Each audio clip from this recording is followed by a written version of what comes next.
আকাশ জুড়ে যখন ভোরের আলো ফুটে উঠছে তখন এক অনন্য আধ্যাত্মিক দুয়ার খোলার সংকেত পাওয়া যাচ্ছে। আজ থেকে ৮০০ বছর আগে মহান সুফি সাধক মুহিউদ্দিন ইবনে আরাবি তার পাণ্ডুলিপিতে এই বিশেষ সময়কাল সম্পর্কে লিখেছিলেন। তিনি একে বর্ণনা করেছেন বিবর্তনের মাস হিসেবে, যেখানে বান্দার ভাগ্য নতুন করে লেখা হয়। আধ্যাত্মিকতার এই সফর শুরু হয় রজব মাস থেকে।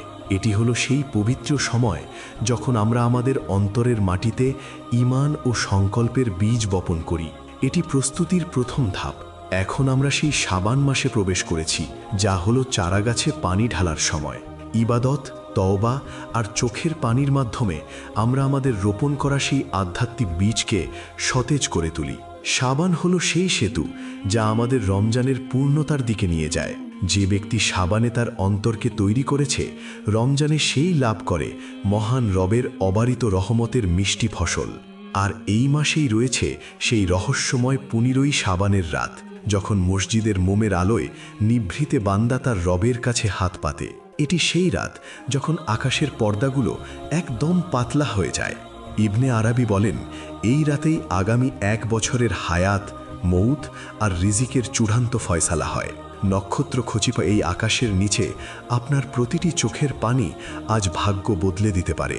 কিন্তু মনে রাখবেন, এই আলো তখনই আপনার অন্তরে প্রবেশ করবে যখন আপনি আপনার হৃদয়ের স্ফটিককে পরিষ্কার করবেন।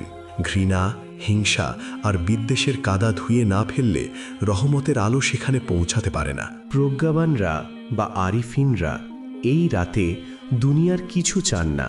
তারা স্থির জলের প্রতিচ্ছবির মতো কেবল তাদের রবের সন্তুষ্টি খুঁজে বেড়ান।